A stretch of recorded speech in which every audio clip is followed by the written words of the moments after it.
বিসমিল্লাহির রহমানির রহিম। প্রিয় শিক্ষার্থী এবং দর্শক শ্রোতা সবাইকে জানাই আসসালামু আলাইকুম। আজকে আমি কুমিল্লা বোর্ড 2025 সালের একটি প্রশ্ন নিয়ে আলোচনা করব। আপনারা হোয়াইট বোর্ডে প্রশ্ন দেখতে পাচ্ছেন, তা হচ্ছে দূরত্ব এবং উচ্চতার একটি অংশ। আমরা আজকে এই প্রশ্নটি সমাধান করার চেষ্টা করব। আমাদের এখানে দুইটি চিত্র দেওয়া আছে এবং আমাদের এখানে তিনটি প্রশ্ন করা হচ্ছে। ক নম্বর প্রশ্নটি হচ্ছে tan 3x equal cot 6x হলে x এর মান কত।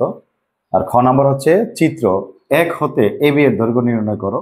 আর গ নম্বর হচ্ছে চিত্র 2 হতে pq এর দৈর্ঘ্য নির্ণয় করো। আজকে আমরা এই প্রশ্নটি সমাধান করার কৌশল আমরা দেখব। তাহলে আমরা ক নম্বর প্রশ্নটি আমরা আলোচনা করতে পারি। ক নম্বর প্রশ্নে বলছে tan 3x equal cot 6x। আমরা লিখে ফেলতে পারি, দেওয়া আছে tan 3x equal cot 6x। এখন আমাদেরকে এই ধরনের প্রশ্নের ক্ষেত্রে যদি এখানে অনুপাত সমান হইতো, প্রিয় শিক্ষার্থীরা, যদি এখানে যে আমাদের এই যে tan এর সাথে যে 3x যে অংশটা আছে, কোণের যে অংশটা আছে, বা কটের সাথে যে এখানে যে অংশটা আছে, দুইটা যদি সমান হইতো তাহলে কিন্তু আমরা তাদেরকে এই পক্ষান্তরের নিয়মে এনে আমরা একটি সমাধান করতে পারতাম। কিন্তু এখানে দুইটি অনুপাত ভিন্ন ভিন্ন এবং তাদের কোণের পরিমাণটাও ভিন্ন ভিন্ন। এই কোণের পরিমাণ ভিন্ন হওয়ার কারণে তাদেরকে আমরা একই চলকে বা পক্ষান্তরের নিয়মে আমরা করতে পারতেছি না। তাহলে তাদেরকে আগে প্রথমে কাজ হচ্ছে আমাদের তাদেরকে কি করা, তাদের অনুপাতটাকে পরিবর্তন করা, মানে একই অনুপাতে নিয়ে আসা। টেনকে কটে এক হলে টেনকে কটে নিয়ে আসতে হবে অথবা কটকে টেনে নিয়ে আসতে হবে। তো তার জন্য নিয়মটা কি? তার জন্য নিয়ম হচ্ছে আমাদের ত্রিকোণমিতির এই যে অক্ষদ্বয়, দুইটি অক্ষ যে 4টি ভাগে ভাগ করা হয়, ওই 4 ভাগের প্রথম ভাগ, দ্বিতীয় ভাগ, তৃতীয় ভাগ এবং চতুর্থ ভাগ, এই 4টি ভাগ দ্বারা আমরা অনুপাতগুলোকে কি করতে পারি, পরিবর্তন করতে পারি।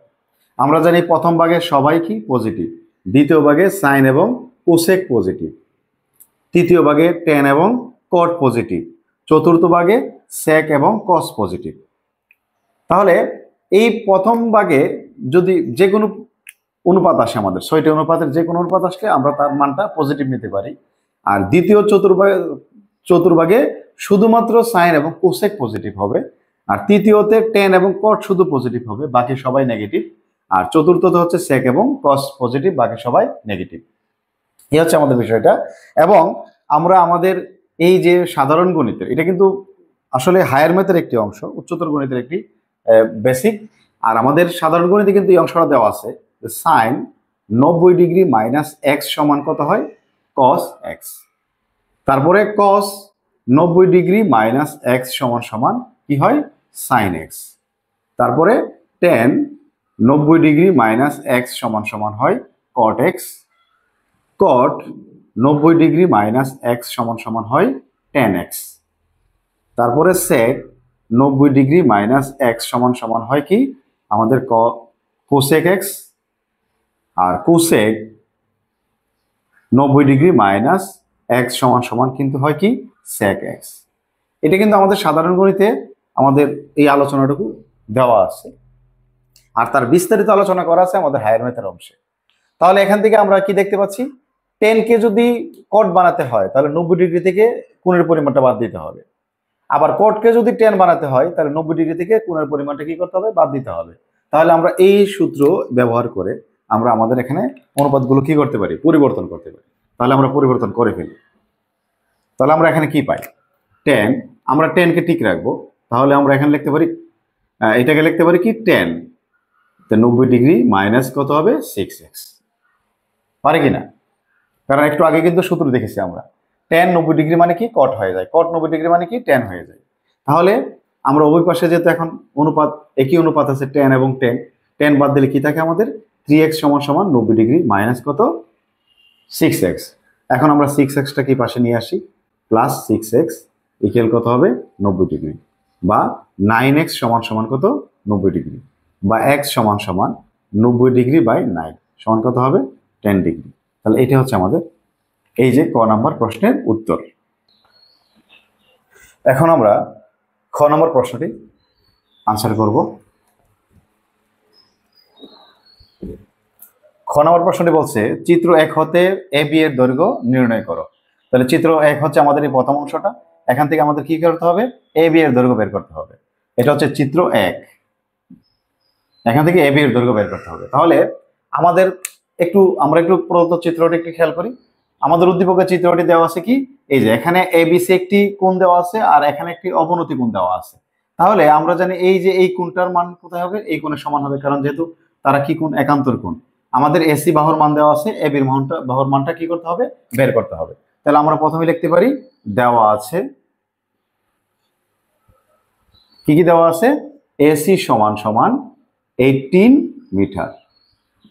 তারপর আমরা লিখতে পারি যেহেতু এডি সমান্তরাল বিসি, সুতরাং অ্যাঙ্গেল বিএডি সমান অ্যাঙ্গেল কি হবে, এবিসি সমান কত হবে, 45 ডিগ্রি। এই কোণটা কিন্তু আমাদের কিভাবে উল্লেখ করে দিতে হবে, কারণ কেন আমরা এই যে এ কোণ এবং বি কোণ কেন সমান লিখতেছি, মূল কারণ হচ্ছে কি একান্তর কোণ হওয়ার জন্য। আর একান্তর কোণ মানে কি, একান্তর কোণ মানে হচ্ছে যে যদি দুইটি রেখা পরস্পর সমান্তরাল হয় এবং তাদেরকে যদি কোনো একটি রেখা কি করে, স্পর্শ করে বা ছেদ করে, তাহলে বিপরীত দিকে যে কোণ উৎপন্ন হয় তাদেরকে কি কোণ বলা হয়, একান্তর কোণ। আর একান্তর কোণগুলো কি পরস্পর সমান। তাই আমরা এখানে এই কোণটার মান কত ডিগ্রি বলতে পারতেছি, তাহলে আমরা এখানে এটা বলতে পারি, এটা কত ডিগ্রি, 45 ডিগ্রি বলতে পারি। এখন যেহেতু আমাদের এবির মান বের করতে হবে, তাহলে এই 45 ডিগ্রি কোণ অনুসারে আমাদের এটাকে কি বলি, আমরা লম্ব বলি, আর এটা হচ্ছে কি আমাদের অতিভুজ। তবে লম্ব এবং অতিভুজ কোন অনুপাত দ্বারা লেখা যায়, সাইন এবং কোসেক দ্বারা লেখা যায়। তাহলে আমরা লিখতে পারি এখন সাইন 45 ডিগ্রি সমান সমান আমরা লিখতে পারি কি, এসি বাই এবি। তাহলে সাইন 45 ডিগ্রির মান কত, 1/√2, আর এসির মান হচ্ছে কত, 18, আর এবির মান আমরা কি করব, বের করব। ঠিক আছে কিনা? তাহলে আমরা আর গুণ করে ফেলি, তাহলে এবি সমান সমান 18√2। তাহলে এটাকে আমরা কি দিতে পারি, উত্তর দিতে পারি। তাহলে এটি আমাদের আনসার হবে। এখন যদি কেউ যদি এটাকে 18√2 কে যদি দশমিক আকারে প্রকাশ করে, সে দশমিক আকারে প্রকাশ করতে পারবে। আর যদি বলে না আমি এইভাবে রেখে দেবো, তাহলে সেইভাবে রাখতে পারবে। তাহলে এটাই আমাদের উত্তর।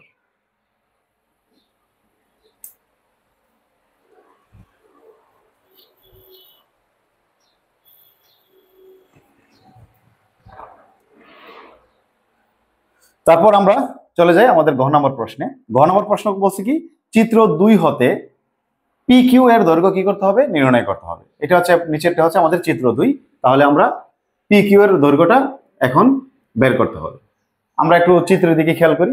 চিত্রে কি বলা আছে, আমাদের চিত্রে হচ্ছে এস আর কিউ হচ্ছে একটি ত্রিভুজ যার কোণের মান 30 ডিগ্রি, আর পি কিউ হচ্ছে একটি লম্ব রেখা। আমাদেরকে এই পি কিউর মানটি বের করতে হবে। এখানে একটু খেয়াল করে দেখি আমরা, এই যে এখানে একটি ডাবল দাগ দেওয়া আছে, এখানে একটি ডাবল দাগ দেওয়া আছে। এর মানে তারা কি বোঝাচ্ছে, এই সংকেত দ্বারা বোঝাচ্ছে পি এস এর মান যা হবে আর এস এর মান কি হবে তাই হবে। আমাদের কিন্তু এই বিষয়গুলো খেয়াল করতে হবে। যখনই কোনো চিত্রে, জ্যামিতিক কোনো চিত্রে যদি দেখি ভাবে কোনো চিহ্ন দেওয়া আছে, কোনো বাহুগুলোর সাথে একই চিহ্ন দেওয়া আছে, তাহলে বুঝে নিতে হবে এই বাহু এবং এই বাহুর দৈর্ঘ্যটা কি সমান। তাহলে পি এস এর মান কি হবে, আর এস এর মানের সমান হবে। বুঝতে পেরেছি? তাহলে আমরা যদি আর এস এর মানটা বের করি, তাহলে এই আর এস এর মান কার মানের সমান হবে, পি এস এর মানের সমান হবে। এই বিষয়টা আমাদের প্রথমেই মাথায় রাখতে হবে বা মনে রাখতে হবে। তাহলে আমাদের এই চিত্রের মধ্যে আমরা যদি পি কিউর মান বের করতে চাই, তাহলে আমাদেরকে দুইটা অংশের মান বের করতে হবে। একটা হচ্ছে কিউএস এর মান বের করতে হবে এবং পিএস এর মান বের করতে হবে। তো কিউএস এর মানটা কিন্তু আমরা সরাসরি বের করতে পারি, এবং আর এস এর মানটা যদি আমরা পাই কিভাবে বলতো, এই যে আর পিএস এর মানটা পাই আমরা আর এস এর মান দ্বারা। তাহলে আমরা সরাসরি কিউএস এর মানটা বের করব এবং আর এস এর মানটা বের করব। এবং আমাদের এখানে একটি মান দেওয়া আছে, মানটি হচ্ছে কি, আর কিউর মান কত, 12 মিটার দেওয়া আছে আমাদের। তাহলে আমরা প্রথমে দেওয়া আছে দিয়ে যে অংশটা দেওয়া আছে আমরা এই অংশগুলো লিখে ফেলি। আমাদের দেওয়া আছে কি দেওয়া আছে, আর কিউ সমান সমান 12 মিটার এবং অ্যাঙ্গেল কিউ আর এস সমান 30 ডিগ্রি। এই দুটি মান দেওয়া আছে, আমরা দুটি মান লিখে ফেলতে পারি। এবং আমাদের এখানে কিউএস এর মানটা যদি আমরা প্রথমে বের করি, তাহলে আমাদের এই কোণ অনুসারে কিউএস কে বলি আমরা কি, লম্ব, আর এটা হচ্ছে কি আমাদের অতিভুজ, আর এটা হচ্ছে কি আমাদের ভূমি। তাহলে ভূমির সাথে আমরা যদি লম্বকে নেই, তাহলে কি লেখা যায়, ট্যান লেখা যায়। আমরা লিখে ফেলি ট্যান কত ডিগ্রি, 30 ডিগ্রি ইকুয়াল কত লিখতে পারি আমরা, কিউএস বাই কিউ আর, লম্ব বাই ভূমি। তাহলে tan 30 ডিগ্রির মান কত 1/√3। তাহলে QS এর মান আমরা বের করব, আর QR এর মান কত দেওয়া আছে 12 দেওয়া আছে, বা আর গুণ করলে কি পাই QS সমান 12/√3 পাই। ঠিক আছে কিনা? আমরা তাকে ভেঙে লিখতে পারি 4 × 3 এবং √3, এবং এই √3 কে আমরা √3 × √3 লিখতে পারি। তাহলে আমরা কি পাই এখানে 4√3। কারণ এই যে একটি পূর্ণ সংখ্যা √3 আছে তাকে আমরা √3 × √3 লিখতে পারতাম। নিচে √3 সাথে কাটাকাটি হলে কি থাকবে 4√3 থাকবে। এই হলো আমাদের QS এর মান। এখন আমরা বের করব কার মান RS এর মান। এখন RS এর মান বের করার জন্য আমরা একটু খেয়াল করি, RS হচ্ছে এখানে অতিভুজ আর এটা হচ্ছে আমাদের ভূমি। অতিভুজ এবং ভূমি লিখতে হয়, ভূমি দ্বারা আমরা কোন অনুপাত লিখতে পারি cos অনুপাত লিখতে পারি। তাহলে আবার cos 30 ডিগ্রি ইকুয়াল আমরা লিখতে পারি R3/RS। তাহলে এখানে cos 30 ডিগ্রির মান কত √3/2। তাহলে এখানে R3 এর মান হচ্ছে 12 আর RS এর মান আমরা বের করব। তাহলে এখানে আর যদি আমরা গুণ করি তাহলে RS সমান 12 × 2/√3। আবার যদি এখানে আমরা এটি একই রকম বুঝে দেখো, এই যে 12/√3 তাহলে 12/√3 থেকে আমরা কত পেয়েছিলাম 4√3 পেয়েছিলাম। তাহলে আমরা দেখতে পারি 4√3 × 2 এর মানে কত 8√3 পাই আমরা। ঠিক আছে কিনা? তাহলে আমাদের এখন কার মান বের করতে হবে PQ এর মান কিন্তু বলছে আমাদের বের করার জন্য PQ এর মান। তাহলে PQ মানে কি PS + SQ, আর PS মানে কার মান RS এর মান। সুতরাং আমি প্রথম অংশটা একটু মুছে ফেলি। সুতরাং PQ সমান PS প্লাস কি হবে SQ। তাহলে PS এর মান কত পাই আমরা RS এর মান থেকে পাই। RS এর মানটা আমরা কত পেয়েছি 8√3, আর SQ এর মানটা QS এর মানটা কত পেয়েছি 4√3। তাহলে 8√3 এবং 4√3 যোগ করলে কত হবে 12√3 এত মিটার। তাহলে এটি হবে আমাদের উত্তর। তাহলে প্রিয় শিক্ষার্থীরা, আমরা প্রথম প্রশ্নটি কিন্তু আমাদের উদ্দীপকবিহীন, আমরা এটাকে আমরা উদ্দীপক ব্যতীত আমরা আমাদের যে বেসিক আছে আমাদের সাধারণ গণিতের বেসিক দ্বারা আমরা অঙ্কটা করে ফেলতে পারছি। আর ঘ নাম্বার কিন্তু খুবই সহজ একটি প্রশ্ন। এখানে দূরত্ব উচ্চতার আরো কঠিন অনেক প্রশ্ন ছিল, কিন্তু তারা আমাদের চিত্র সহ দেওয়া আছে, শুধুমাত্র আমাদের বাহুগুলোর মান বের করতে তারা বলছে, আমরা শুধু বাহুগুলোর মান বের করে ফেললাম।